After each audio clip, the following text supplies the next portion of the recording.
Dr. Dasman Yaya Ma'ali LCMA Hafizahullah, Dr. Helmi Basri LCMA Hafizahullah, Dr. Hidayatullah Ismail LCMA Hafizahullah.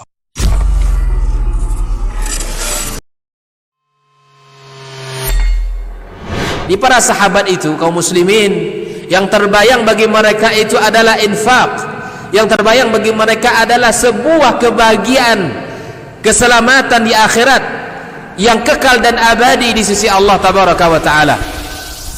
Semua kita boleh klaim sekarang, kamu cinta Nabi, cinta Ustaz, cinta Nabi, cinta Ustaz, termasuk saya, cinta Nabi, cinta. Kapan tahunya? Besok di akhirat. Maka apa kata Nabi sallallahu alaihi wasallam? Amalur rajuli biyadih. Penghasilan yang terbaik adalah pekerjaan yang dilakukan oleh seseorang dengan tangannya sendiri. Wa kullu bai'in mabrur. Dan setiap jual beli yang mabrur. Ini aktivitas ini membantu saya di akhirat. Assalamualaikum warahmatullahi wabarakatuh. Alhamdulillahilladzi khalaqa fasawwa walladzi qaddara fahada. Ashhadu an la ilaha illallah wahdahu la syarika lah jalla wa ala, wa ashhadu anna Muhammadan abduhu wa rasuluhu al-mustafa sallallahu alaihi wa ala alihi sadati syurafa wa ashabil abrar al-kiram an-nubala wattabi'ina lahum bi ihsanin ila yaumil iqabi wal jazaa. Amma ba'du, fa usi nafsi wa iyyakum ayyuhal muslimun wa ayyatuhal muslimat bi taqwallahi azza wa jalla rabbil ardi was samawat فإنه قد فاز المتقون يا أيها الذين آمنوا اتقوا الله حق تقاته ولا تموتن إلا وأنتم مسلمون. Bapak-bapak dan ibu-ibu, pimpinan keluarga besar Rumah Sakit Islam Ibnu Sina Pekanbaru, bapak dan ibu, saudara-saudari, para tenaga medis dan non medis, karyawan dan karyawati Rumah Sakit Islam Ibnu Sina Pekanbaru, yang besar tak sebut gelar, yang kecil tak hafal namanya. Alhamdulillah, pagi ini saya kembali membawa peran pengganti. Kayaknya jadwalnya harus diganti juga dong Pak. Ya, seharusnya Bapak atau Buya Dr. Sidul Amin, Rektor Umri, juga rekan saya ngajar di Usuluddin, atau senior saya lah. Nah, beliau mungkin berhalangan, saya dihubungi oleh Buya untuk menggantikan atau dimajukan. Alhamdulillah, saya biasa siap sedia, maju tak gentar untuk membela yang benar. Kita bersyukur pagi ini di waktu duha ini cerah, mudah-mudahan secerah iman dalam hati. Dan di Masjid Asy-Syifa, Masjid Kesembuhan, mudah-mudahan juga menyembuhkan segala virus syahwat dan syubhat yang mungkin menggelayuti diri, melalui satu kajian yang juga mudah-mudahan menambah iman dan diharap bisa menjadi salah satu jalan untuk mendekatkan diri kepada Allah dan menguatkan dedikasi cinta kita kepada Rasulullah sallallahu alaihi wasallam. Bapak-bapak dan ibu-ibu, saudara-saudari yang saya muliakan, mohon maaf juga atas keterlambatan, karena tugas pagi ini banyak juga. mulai dari kajian tadi tambah lagi dengan jadi predikat sebagai SH, sopir harian, mengantar anak ke sekolah. Jadi insya Allah tuan-tuan kan tidak marah kan. Jadi kalau marah tidak enak bicara. Ya. Insya Allah tak lama. Ya, Masya Allah. Ahlan wa sahlan. Baik, kita sudah belajar pada 2 pertemuan sebelumnya tentang hikmah, faedah, dan kenapa kita belajar sirah Nabi sallallahu alaihi wasallam. Pada pertemuan ini untuk mengokohkan kembali kita membuat tema khasais as-sirah an-nabawiyah, yaitu keistimewaan as-sirah an-nabawiyah. Sudah kita katakan bahwasanya yang kita pelajari ini adalah sejarah manusia terhebat, manusia paling mulia, manusia paling berprestasi, manusia yang semuanya diteladani, dari yang terbuka sampai yang tersembunyi. Kalau kita sebagian yang terbuka tidak bisa juga teladani, apalagi yang tersembunyi. Tapi Nabi ini adalah semuanya bisa dijadikan sebagai pelajaran dan teladan atas rekomendasi langsung dari Sang Pencipta yang Maha Tahu apapun yang bermanfaat, bermudarat, atau yang berguna. Oleh itu, karena istimewanya ilmu, biasanya gue tak lepas dari istimewanya objek ilmu itu. Ketika bicara tentang keutamaan ilmu tauhid, kenapa ilmu tauhid paling utama? Karena objeknya tentang mentauhidkan Allah tabaraka wa ta'ala. Mentauhidkan Allah tabaraka wa ta'ala, makanya dia objek paling mulia, maka ilmu tauhid adalah yang paling mulia. Kenapa ilmu sirah menjadi ilmu yang mulia? Karena sirah adalah objeknya manusia paling mulia. Nah, apa keistimewaannya? Yang pertama, anna sahibaha afdalul bashar, bahwasanya yang dipelajari itu adalah afdalul bashar, manusia paling utama. Rafa'allahu qadrah wa zikrah, Allah yang meninggikan sebutannya, meninggikan peringkatnya. Wa rafa'na laka zikrak, kami yang mengangkat sebutanmu. Dan patut dicatat kaum muslimin dan muslimat, bila Allah yang mengangkat, tak ada yang bisa menurunkan. Bila Allah yang mengangkat, tak ada yang bisa menurunkan.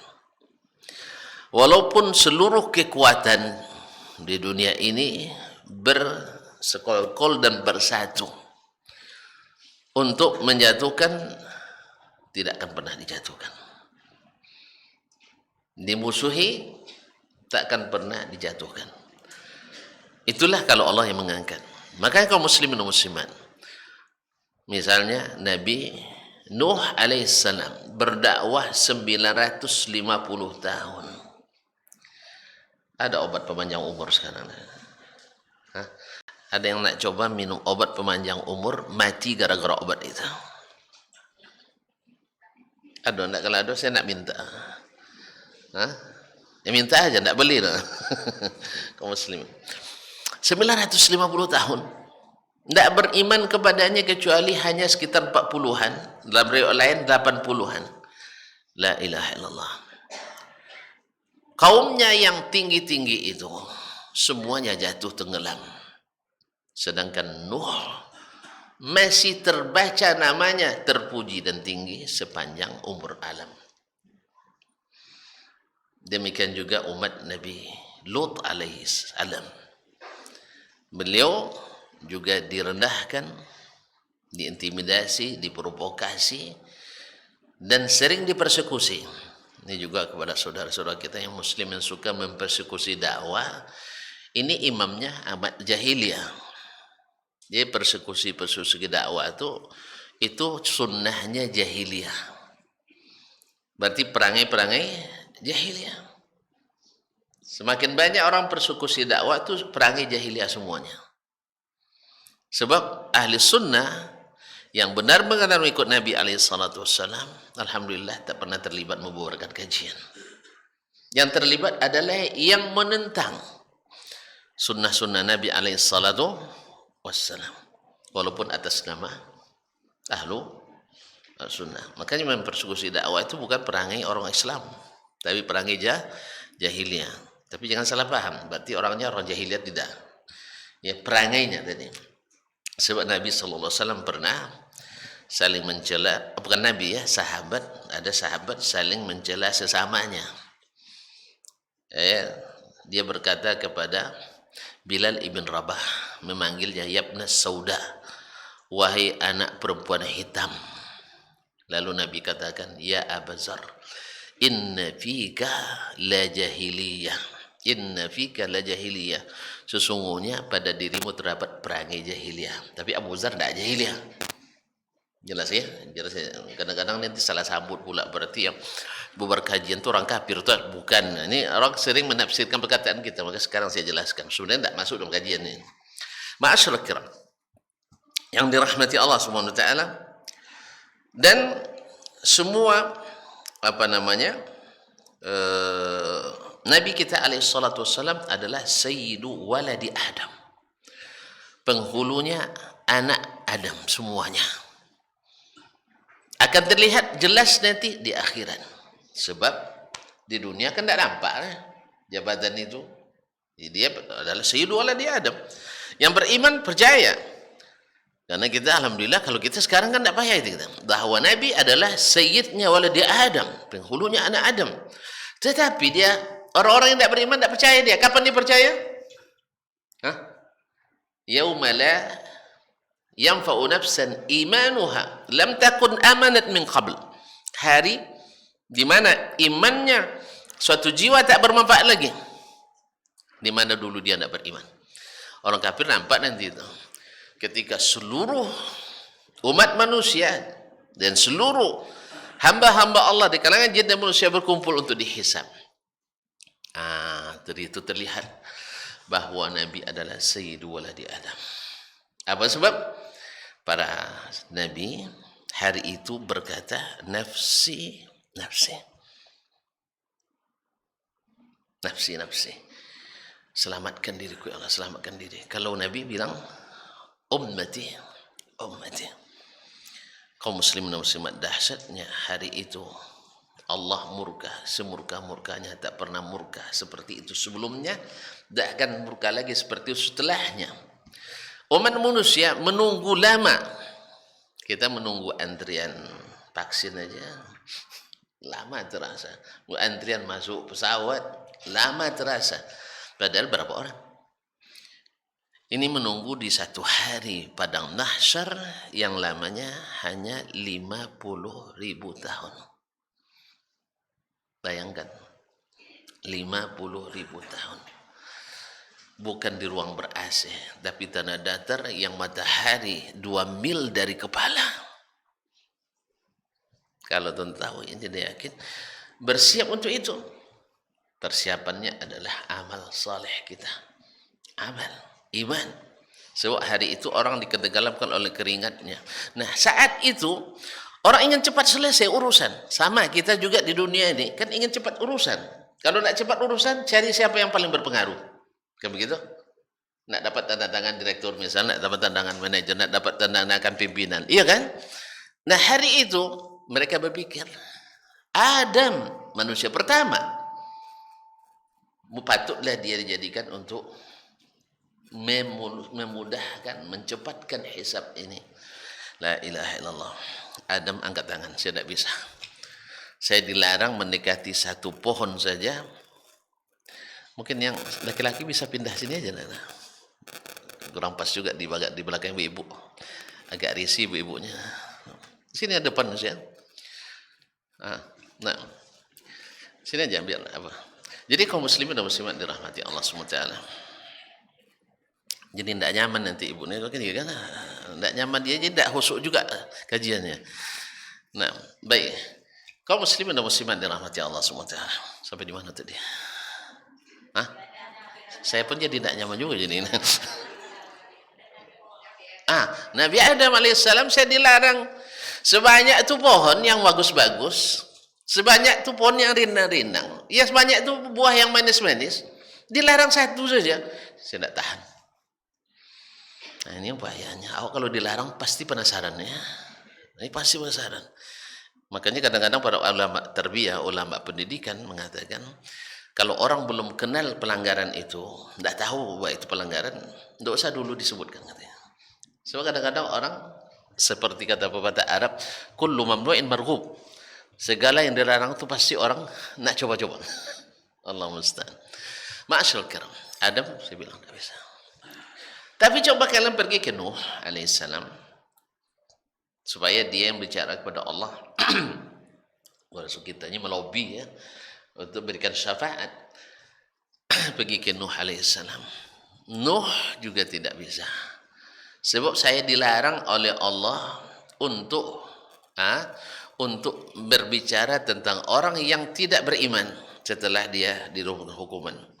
Tapi saya tetap juga anaknya mati dalam keadaan kafir, dia minta, ya Rabbi, inabni min ahli, anakku itu kan keluargaku, wa wa'dukal haq, janjimu benar, akan menyelamatkan keluargaku.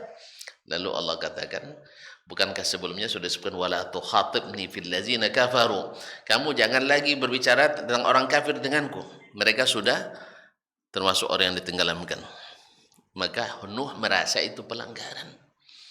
Merasa itu pelanggaran. Padahal dia seorang ayah, kasihan anaknya tenggelam. Kenapa ya Allah tak selamatkan anak saya? Bagi Nuh itu pelanggaran besar. Kalau kita, dan jelas anaknya salah dibela-bela. Allah musta'an. Kaum muslimin dan muslimat, kalau gitu pergilah kalian kepada Ibrahim. Ibrahim Khalilur Rahman. Tidak juga Ibrahim juga tidak bisa. Pergilah kalian kepada Musa. Dan Musa juga angkat tangan, pergilah kalian ke Isa.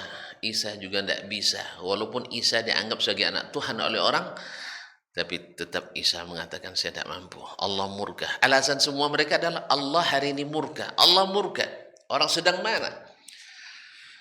Lalu Isa mengisyaratkan pergilah kepada Muhammad sallallahu alaihi wasallam. Nah, Nabi kita alaihi salatu wassalam ketika mendapatkan permintaan itu, rasa takutnya hilang karena cintanya yang besar kepada umat. Awak kalau sudah cinta hilang takut kan? Iya tak? Iya, kalau nak melamar dulu itu bapaknya galak tuh katanya. Bapaknya galak, tidak bakal diterima. Pokoknya kalau saya sudah mau, saya harus hadapi apapun yang terjadi. Ya tak? Kalau sudah cinta, apapun akan dihadapi. Tapi kalau masih ragu-ragu, belum teruji. Makanya datanglah Nabi Muhammad SAW. Ana laha. Ini yang dimaksud oleh Nabi SAW. Ana sayyidu waladi Adam yaumal qiyamati wala fakhr. Aku adalah penghulunya Bani Adam. Bukan karena bangga, tapi karena Allah yang tinggikan. Nah, nanti akan kita pelajari. Nabi yang seperti ini, di awal berdakwah, bukan disambut dengan karpet merah, taburan bunga, tetapi adalah ditentang dengan sehebat-hebatnya. Bahkan pamannya sendiri, keluarganya sendiri penentang utama. Maka aneh bin ajaib, bila ada orang mengukur kebenaran dengan apa? Ditentang oleh keluarganya, ditentang oleh paman, ditentang oleh ayahnya, ditentang oleh anaknya. Ini bukan ukuran kebenaran. Ini bahasa jahiliyah lagi ini. Ini gaya jahiliyah lagi. Jahiliyah itu ukuran kebenaran bukan pada tidak punya standar. Standar kebenaran itu jelas Al-Quran dan hadis Nabi alaihi salatu wassalam, wa majtama alaihi ummah, dan yang ijma' umat padanya. Bukan pada banyak pengikut, bukan pada tidak diikut oleh yang terdekat, tetapi adalah pada wahyu atau pada dalil yang diturunkan. Ini yang pertama, khusus keistimewaan daripada sirah Nabi alaihi salatu wassalam, karena yang dibahas manusia terhebat. Yang kedua adalah ulul masdar fi hadhihi siratin nabawiyah. Sumber referensi dari sirah itu sangat tinggi. Sirah itu referensinya bukan fiksi, bukan imajinasi, apalagi halusinasi, tidak. Tuan-tuan dan perempuan, kita kalau baca komik atau novel yang bestseller atau super bestseller misalnya, itu hasilnya dari mana?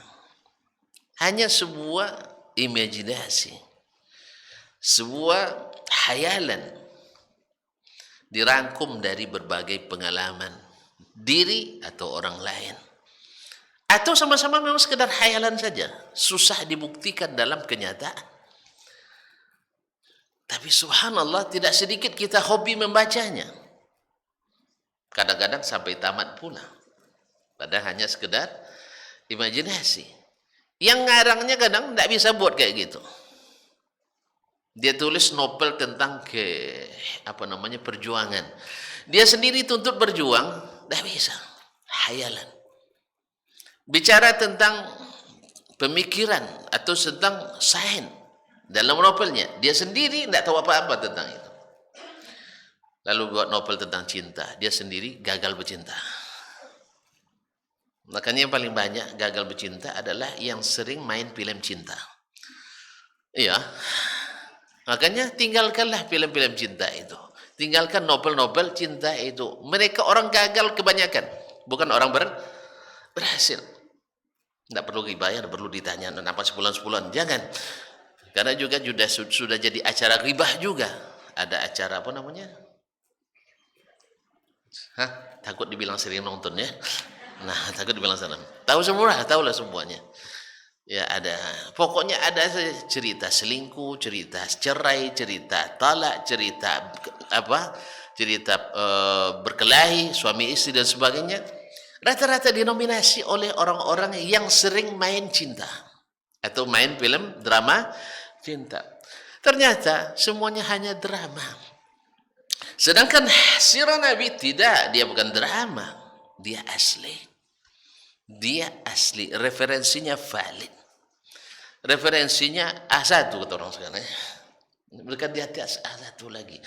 Apa referensinya? As-sirah, referensi utamanya adalah Al-Quranul Karim. Al-Quranul Karim. Banyak ayat bercerita tentang sirah Nabi alaihissalatu wassalam. Tadi yang kita katakan, yang mengangkat Nabi itu Allah tabaraka ta'ala. Allah yang memujinya, yang mengetahui yang rahasia dan yang lebih tersembunyi dari rahasia. Dia mengatakan Nabi, wa innaka la'ala khuluqin azim. Engkau benar-benar di atas akhlak yang agung. Dia mengatakan laqad kana lakum fi Rasulillahi uswatun hasanah liman kana yarjullaha wal yawmal akhir. Tunggu pada diri Nabi itu terdapat contoh teladan yang baik bagi yang ingin bertemu Allah dan selamat di akhirat. Wa dzakarallaha katsiran, dan banyak berzikir kepada Allah. Nah, kalau gitu, ingin bertemu Allah dengan selamat, ikut Nabi. Ingin bahagia di akhirat, ikut Nabi. Ingin menjadi orang paling banyak berzikir, zikir dan seperti zikir Nabi. Kalau demikian kaum muslimin, referensinya jelas. Jadi sehingga tidak perlu lagi kita untuk melakukan sesuatu yang baru dalam mencintai Allah. Karena Nabi adalah prima. Tidak perlu lagi kita untuk membuat yang baru untuk belajar selamat di akhirat. Karena Nabi adalah paripurna. Dan tidak perlu lagi kita mengarang-arang zikir yang baru untuk menjadi orang yang paling banyak berzikir. Karena zikirnya Nabi adalah paling sempurna. Allah yang mengatakan, Fabima rahmati minallahi linta lahum. Karena rahmat dari Allah kamu berlunak lembut. Apa berlunak lembut dengan mereka? Allah yang mengatakan Nabi lunak lembut. Wa ma arsalnaka illa rahmatan lil alamin. Aku tidak utus kalian kecuali rahmat bagi seluruh alam. Lalu orang bilang ikut Nabi jadi teroris, dia yang teroris. Ikut Nabi jadi radikal, dia yang radikal. mengikut Nabi jadi intoleran, dia yang intoleran. Coba lihat, yang selalu bilang kita intoleran, dia sendiri yang selalu tidak toleransi pada sesama umat beragama. Yang bilang umat Islam intoleran, dia sendiri sesama umat Islam tidak toleransi. Nak bikin masjid sering dihalangi, bikin kajian sering dipersekusi, nak menyampaikan pendapat dibatasi. Di mana toleransinya? Padahal ahlus sunnah, yang ahlus sirah an-nabawiyah adalah orang yang paling memberikan kebebasan untuk menyampaikan pendapat selama bukan kebatilan yang jelas. Tahu kebatilan jelas memang dilarang, Allah sendiri larang. Kan kita juga melarang orang buat kebatilan kan? Kita sendiri. Ada orang menyampaikan cara-cara kiat-kiat untuk korupsi, tentu dia dilarang lah. Kiat-kiat untuk berbuat syirik, ya dilarang lah. Kenapa tidak dilarang? Ma'asyiral kiram dirahmati Allah. Jadi referensinya Al-Quran. Kemudian referensinya hadis-hadis Nabi. Hadis-hadis Nabi. Jadi bukan imajinasi, bukan halusinasi, bukan fiksi, tetapi adalah dari Al-Quran dan hadis Nabi Sallallahu Alaihi Wasallam. Dan Masya Allah semuanya tercatat dengan detail. Ya, dengan detail. Ya, subhanallah. Sampai-sampai mengundang decak kagum para peneliti barat seperti Michael H. Hart dan bukunya 100 tokoh paling berpengaruh di dunia. Yang pertama adalah Nabi kita Muhammad Sallallahu Alaihi Wasallam. Seorang orientalis dari Inggris, Emmanuel, bukan dari Jerman, dia mengatakan bahwasanya untuk menjaga kevalidan riwayat datang dari Nabi Sallallahu Alaihi Wasallam, umat Islam harus mempelajari biografi sampai detail 500.000 orang perawi. Tidak ditemukan di dalam agama manapun. 500.000 perawi detail diketahui. Sampai hafalannya sekuat apa, catatannya berapa, hadis yang diriwayatkannya berapa, kapan dia bertemu dengan syekhnya, kapan dia tidak bertemu, kapan dia hadisnya sahih, kapan hadisnya sahih. 500.000 orang. Biar banyak bunyinya 5,5 juta. 500.000 tidak banyak betul ya, tapi kalau juta banyak. 0,5 juta. Untuk rumah sakit kita sudah ada tidak kita mempelajari 100.000 orang? Sudah ada belum? Lengkap. Ya, lengkap datanya. Ini untuk menjaga kevalidan referensi sejarah Nabi alaihissalam melalui hadis dan sunnahnya. Kata orientalis tersebut, umat Islam harus mempelajari 500.000 yang mereka akui ini tidak ditemukan di agama samawi manapun. Kalau agama-agama bumi ciptaan manusia jelas tidak ada itu. Mereka hanya asal baik menurut pikiran, diterima menurut perasaan, jadi agama. Kalau kita tidak, harus sabit dari Allah melalui Al-Quran dan ini mutawatir. Tidak perlu lagi diteliti. Dan harus sabit dari Nabi Sallallahu Alaihi Wasallam. Ini keistimewaan yang kedua. Yang ketiga, annaha adaqqu siyaril anbiya'i was salihin tafsilan. Bahwa yang paling detail dari seluruh sejarah hidup manusia adalah sejarah Nabi alaihi salatu wassalam. Kalau kita tidak disuruh bikin visi lengkap, ada yang menyebutkan detailnya? Nah, ada. Tadi saya katakan tidak ada yang harus disembunyikan dari Nabi alaihissalam. Tidak ada yang mesti disembunyikan dari sejarah hidup Nabi alaihissalam. Makanya membaca sirah tak ada ragu kita. Dengan catatan mesti disaring mana yang tidak sahih daripadanya. Jadi dari kehidupannya secara umum di depan umum ataupun di privasi. Kalau kita akan ada istilahnya ruang privasi kita. Kalau privasi tidak boleh diceritakan. Apa sebab? Ngeri kalau diceritakan. Illa man rahimallah. Tapi kalau Nabi SAW seprivasi apapun diceritakan. Sebab apa? Karena harus sampai, karena dia apapun geraknya yang dilakukannya, tindak yang dia buat adalah menjadi contoh yang mesti atau boleh diikuti. Dan ini tak ada kecuali pada sirah Nabi sallallahu alaihi wasallam. Yang keempat, bahwa sirah Nabi adalah sirah atau sejarah hidup anak manusia yang paling sahih. Kalau yang lain-lain ada yang sahih, ada yang tidak. Ada yang ditempelkan saja kepadanya.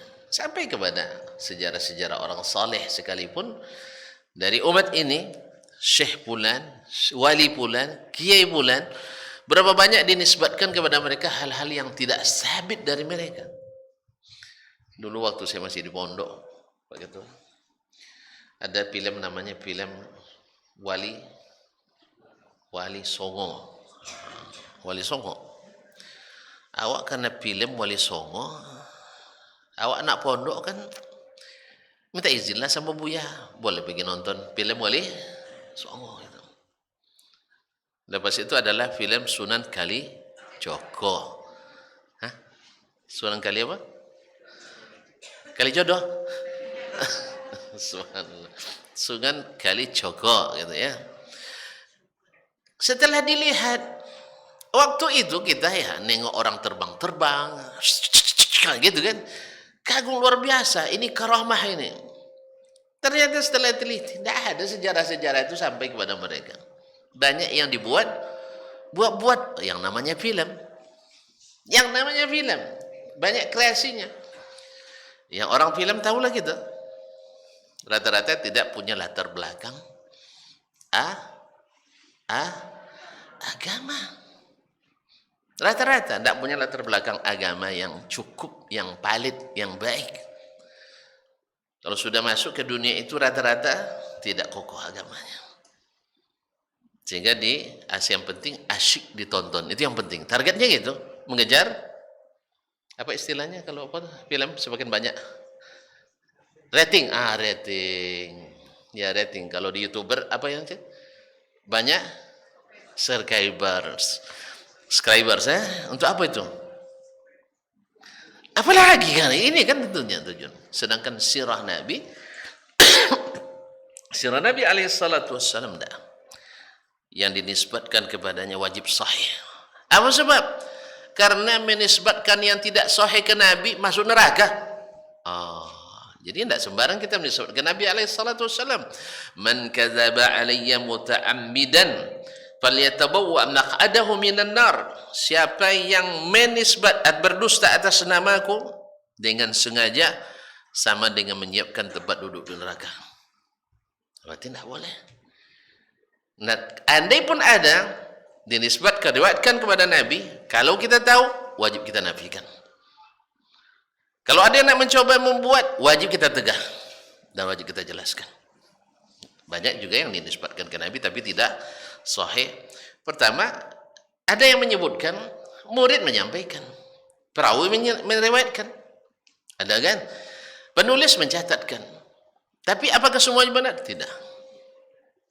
Di zaman dulu vakumnya, karena ilmu riwayat ini pernah juga vakum, tidak dihidupkan, khususnya setelah abad ke-12 Hijriah atau abad ke-10 Hijriah, itu melemah. Sebenarnya di abad ke-5 sudah, abad ke-4 dan ke-5 sudah mulai lemah riwayat sebenarnya. Tidak seperti yang di 3 abad pertama. Kemudian di abad ke-7, 8 dan 9 kemudian mekar lagi. Setelah itu diam lagi. Dan di abad ini kan mulai orang belajar hadis lagi, ilmu hadis. Sekarang ini di abad ke-9 abad ke-14 dan 15 Hijriah ini. Nah, kita temukan ternyata Imam Syahnu imam besar, betul. Cuman di dalam kitabnya ada riwayat yang tidak sah. Kita katakan semoga Allah mengampuni dan merahmati beliau, tapi riwayat ini tidak sah dari Nabi sallallahu alaihi wasallam. Tidak boleh dinisbatkan ke Nabi. Nah, kalau sudah jelas itu tidak sabit dari Nabi, kita tetap menyampaikannya. Nabi katakan, man haddatsa anni haditsan yura annahu kadzibun fa huwa ahadul kadzibin. Apabila seseorang menyampaikan cerita hadis dariku dan dia tahu atau curiga itu hadis tidak sahih atau dusta, lalu disampaikannya juga, dia termasuk pendusta. Pendusta atas nama Nabi masuk ke neraka. Oleh sebab itu, jadilah sirah Nabi sirah yang paling sahih. Sirah yang paling sahih yang pernah ada dari seluruh sejarah umat manusia. Karena yang menukil daripadanya adalah orang-orang yang sadiqun. Kalau di zaman sahabat, nanti kita akan bicara juga tentang sahabat, bagaimana sahabat itu, seperti kata Al-Bara' bin Azib, Anas ibn Malik, dia katakan, dulu kami tidak semuanya langsung mendengar dari Nabi tiap hari. Karena ada yang ngurus sawahnya, ada yang ngurus kebunnya, ada yang ngurus jihadnya, ada yang ngurus perdagangannya, dan ada yang bergantian. Hari ini saudaranya yang turun, besok dia yang turun, seperti Umar dengan tetangganya orang Ansar. Tetapi di antara kami tidak pernah mengenal dusta. Kenal aja tidak, apalagi cinta. Kalau di zaman kita dusta itu sudah jadi dosa kecil. Iya ya. Di masa kita dusta sudah jadi dosa kecil. Kalau tidak dusta tidak lancar kajiannya. Kalau tidak dusta tidak turun gaji. Ya, tidak dusta tidak lancar kaji. Tidak dusta tidak turun gaji. Tidak dusta tidak naik profesi. Makanya ketika anak ngajar, saya ngajar di universitas, ketika contoh dosa kecil, kan ketika membahas tentang adalatul rawi, yaitu adilnya seorang rawi itu tidak adilnya, ya, yaitu orang yang tidak pernah berdusta sekalipun dalam bicara sesama manusia, apalagi atas nama Nabi. Lalu saya minta mahasiswa saya minta coba bikin contoh dosa kecil. Apa jawabannya? Dusta, Ustaz. Dusta termasuk dosa kecil rupanya di kalangan mahasiswa hadis. Allah musta'an. Ya. Saya gila-gila kepala, kok dusta? Saya bilang, Nabi bilang min akbaril kabair, dosa besar yang paling besar setelah syirik pada Allah, durhaka pada orang tua, berdusta. Tapi menjadi dosa kecil. Nah, zaman sahabat itu dosa yang paling besar. Maka mereka tak mengenal ada yang dusta di antara mereka. Oleh sebab itu sepakat ulama hadis, bila hadis dari sahabat walaupun tidak diketahui siapa sahabatnya pasti sahih. Sebab apa? Sahabat tak pernah dusta. Kalau saya mengatakan tidak ada generasi dari generasi umat Islam ini yang seluruh anggota generasi itu yang masuk surga kecuali generasi sahabat. Generasi sahabat semuanya masuk surga. Apa sebab? Tidak ada satupun anggota generasi sahabat yang terlibat aliran sesat. Tidak ada. Tapi kalau anggota generasi setelah masa sahabat, generasi tabi'in, ada yang sesat, ada yang tidak sesat. Walaupun nisbat yang sesatnya dikit. Kalau di masa kita, kalau di masa kita, mana yang banyak aliran sesatnya atau yang tidak sesatnya? Alirannya. Kalau dulu saya sebelum pulang 2004 saya di Madinah saya baca rilis dari MUI pusat aliran sesat di Indonesia waktu itu hanya lebih kurang 240-an. Itu yang sudah daftar ulang. Ya ambil formulir tidak balik-balik masih banyak. Contoh Ahmadiyah sekarang masih belum bisa diresmikan sebagai aliran sesat. Syiah sampai hari ini masih dihalang-halangi untuk mendapat gelar aliran sesat. Coba yang sudah ambil formulir tapi belum daftar ulang. Itu 2004. 2014 kemarin saya telah pulang saya ke sini, saya baca lagi rilisnya. Alhamdulillah, inna lillahi wa inna ilaihi raji'un, meningkat jadi 400 lebih. Makanya Waktu itu saya berusaha untuk menghidupkan di tempat saya ngajar dimanapun untuk menghidupkan kembali sirah Nabi. Karena apa? Sirah Nabi itu referensinya valid, paling sahih. Kalaupun ada referensi yang dinisbatkan ke sirah tidak benar, alhamdulillah banyak ulama yang menyaringnya. Seperti salah seorang guru kami di Madinah, Syekh Akram Diya Al-Umari, menulis kitab namanya As-Siratun Nabawiyah As-Sahihah, sirah-sirah Nabi yang sahih. Dalam kitab tafsir juga banyak riwayat-riwayat yang tidak sahih. Lalu salah seorang senior saya dari Maroko, kan senior lebih patut sebagai angkatan syekh atau angkatan guru, Syekh Muhammad bin Abdurrahman Al-Maghrawi, menulis tafsir dengan sunnah yang sahih 50 jilid. Ini kitab tafsir dengan sunnah yang sahih sebanyak 50 jilid. Orangnya masih hidup. Hafizahullah ta'ala. Ma'asyiral kiram. Jadi ini keistimewaan yang keberapa? Yang kelima atau keempat? Kelima atau keempat? Kelima ya. Terjadi khilaf. Nah, yang selanjutnya biar tidak khilaf. Baik. Bahwasanya di dalam sirah Nabi sallallahu alaihi wasallam langsung terhimpun dan terkumpul amaliyah nyata Nabi alaihi salatu wasallam. Ya, bagaimana Nabi melaksanakan ibadah, bagaimana Nabi dalam bermuamalah sosial, bagaimana Nabi dalam berinteraksi dengan muslim dan non muslim, bagaimana Nabi sallallahu alaihi wasallam melakukan aktivitas upah mengupah atau yang disebut dengan muamalah atau transaksi, ada nyata langsung. Sampai-sampai Nabi alaihissalam dalam setiap keadaan ada kadang-kadang yang namanya asbab urudul hadis. Misalnya ketika Nabi mengatakan antum a'lamu bi umuri dunyakum, kalian lebih tahu urusan dunia kalian. Bukan maknanya Nabi tidak tahu sama sekali. Bukan Nabi sama sekali tidak tahu. Cuman ada masalah-masalah yang mutlak, masalah urusan duniawi. Ini kan sebabnya turun sebabnya hadis ini ketika Nabi sallallahu alaihi wasallam melihat orang-orang Ansar. Nabi kan aslinya Makkah. Makkah masyarakatnya apa? Berdagang apa berkebun? Makkah berdagang, kan tandus. Ya tidak ada kebun sawit di situ, tidak ada kebun kurma, tanahnya tidak subur. Kan tidak ada dah. Mekah tuh kering kerontang, makanya banyak berdagang. Makanya orang berdagang ini agak sedikit kasar-kasar. Ya, kalau Madinah orangnya petani, orang petani ini telaten-telaten. Kalau kasar-kasar sambil nyiangi padi itu padi yang disiang bukan rumputnya. Ya tak? Orang nyadap karet kalau kasar-kasar dia tekayu dia cepat mati, tidak ada karet getahnya.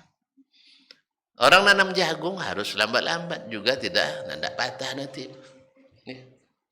Iya, Pak. Oleh itu apalagi lado. Kalau lado udah patah tidak murahnya kan.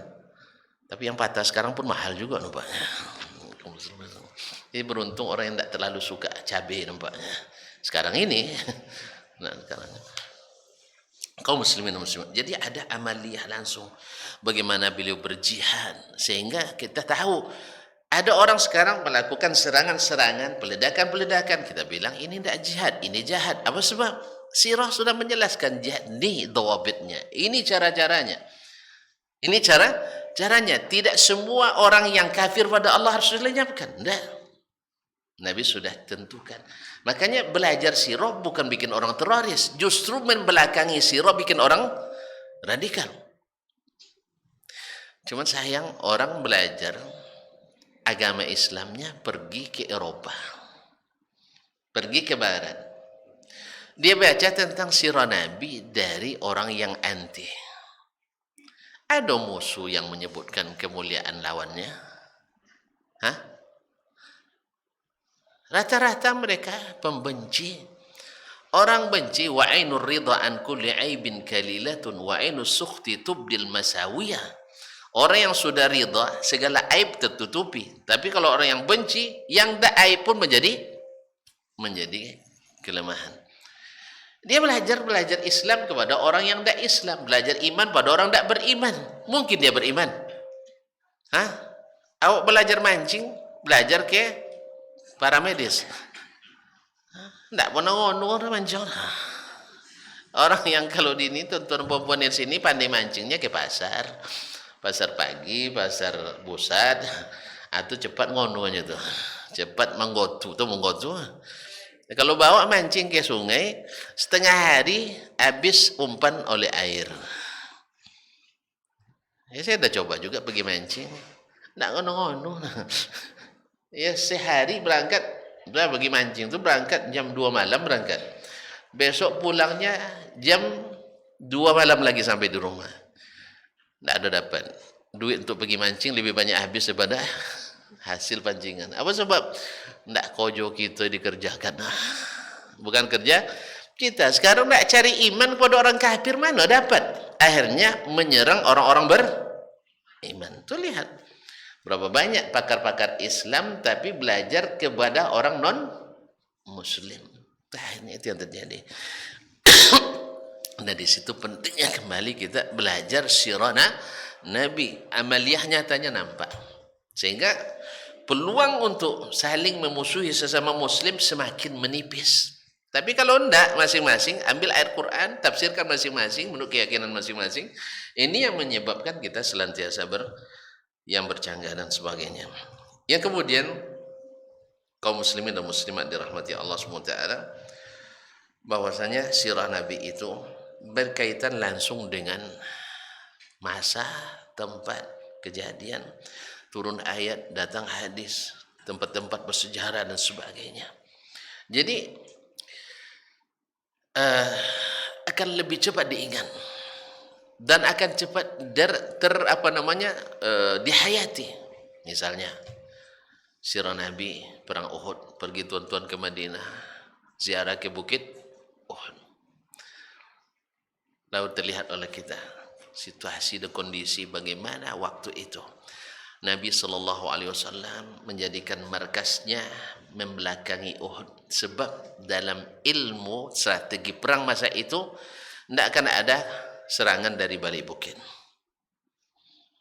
Tak akan ada serangan dari balik bukit, terlalu banyak energi yang dia perlukan. Kemudian Nabi SAW meletakkan 50 orang tukang panah di tempat yang paling strategis di atas Jabalur Rumat. Karena kalau ada serangan dari situ, ini sudah ada pelindung punggung kaum muslimin. Dan seterusnya. Kemudian sengaja Nabi SAW tidak berang dalam kota. Sebab kalau kalah, langsung dikuasai kota kita. Tapi sengaja dibawa keluar atas juga izin Allah, kemudian permintaan anak-anak muda yang tak terlibat perang Badar dan seterusnya. Jadi semua ini akan membuat sejarahnya semakin valid. Sampai ukuran kaum muslimin dan muslimat dirahmati Allah, Al-Waqidi Muhammad bin Umar Al-Waqidi Al-Maghazi itu tempat Nabi SAW. Karena ada yang bertanya bagaimana dengan Bi'ru Budha'ah. Di sini itu dilemparkan orang sampah-sampah, bahkan mohon maaf akramakumullah, sampah-sampah orang haid pun dibuang ke situ. Boleh tidak dipakai berwudu ya Rasulullah? Boleh tidak dipakai bersuci? Lalu kata Nabi boleh. Air itu suci, tak dinajiskan oleh sesuatu apapun. Karena lalu diukur olehnya berapa panjangnya, berapa lebarnya, berapa kedalaman tepinya, kedalaman dalamnya, sampai riak ini dibatukan misalnya, dikocek di awal sini, sampai nak gelombangnya sebelah, diukur oleh para ulama. Sehingga dengan demikian dari hasil itu membuat konklusi hukum fikih tentang masalah air. Mana air yang bernajis, mana air yang tak terpengaruh oleh najis dan sebagainya. Ma'asyiral kiram dirahmati Allah. Jadi sangat berkaitan.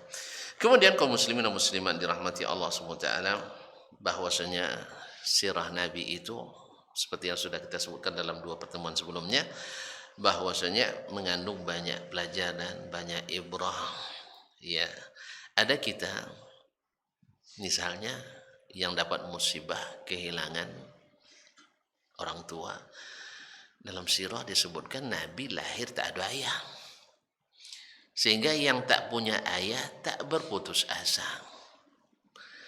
Lalu dibilang tak punya ibu, yatim piatu. Nabi umur 4 tahun ibunya sudah wafat pula. Sallallahu alaihi wasallam. Dan seterusnya. Semuanya kejadiannya ada. Ada orang yang dipisahkan dari anak, dari keluarga. Nabi SAW mengalami hal yang sama. Sehingga kita tidak bisa menghujat Nabi. Nabi enak aja nak kemana-mana bisa naik burak. Tidak, sekali dia naik burak itu cuma. Itu pun karena tidak bisa naik onta biasa.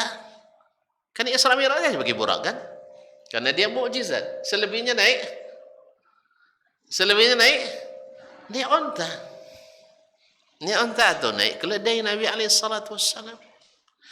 Bagaimana Nabi SAW bersikap dengan anak-anak, baik di rumah maupun di masjid, di jalan atau di tempat manapun. Kita kadang-kadang nengok anak kecil jojo aja kata orang gitu, jijik dan jojo. Nabi tidak. Ternyata orang besar bermain dengan anak kecil tak melunturkan kebesarannya. Orang tua bila bercanda dengan anak kecil dengan sesuai dengan batasnya, ia tidak akan menjatuhkan martabat orang tua. Ternyata dalam sirah Nabi terdapat hal-hal seperti itu. Kaum muslimin dan muslimat, waktu dengan bapak-bapak dan ibu tidak terasa. Tidak bisa sejam kayaknya gitu. Harus ya. Kita sambung nanti aja lah ya. Ya, pasalnya dah mulai nengok-nengok jam. Iya. Anak-anak saja kalau udah lama juga gelisah, apalagi mak-maknya anak-anak. Lagi ada kerja yang menunggu, saya mohon maaf sekali. Insya Allah kita sambung lagi nanti ya. Oh enggak mau, harus selesai juga? Enggak, nanti. Nah, karena diantaranya ada yang mungkin belum sarapan, diantaranya ada yang harus memberikan pelayanan, dan diantaranya mungkin ada yang juga sedang menahan. Oleh sebab itu kita cukupkan sampai di sini. Sampai jumpa kembali dalam keadaan yang lebih baik. Amin ya rabbal alamin. Ya, tujuan kita belajar ini karena memang belajar itu adalah segalanya. Semoga Allah SWT berkahi hati kita, berkahi waktu kita, berkahi umur, harta, anak-anak, dan pekerjaan. Semoga semuanya semakin berarti dengan memulai pagi berniat lillahi tabaraka wa ta'ala. Apapun pekerjaan kita, jangan lupa bismillah, berniat. Ya Allah, sekecil apapun andil saya di rumah sakit ini, tolong jangan sampai tidak dicatat sebagai amal soleh saya. Gaji tidak berniat sama juga.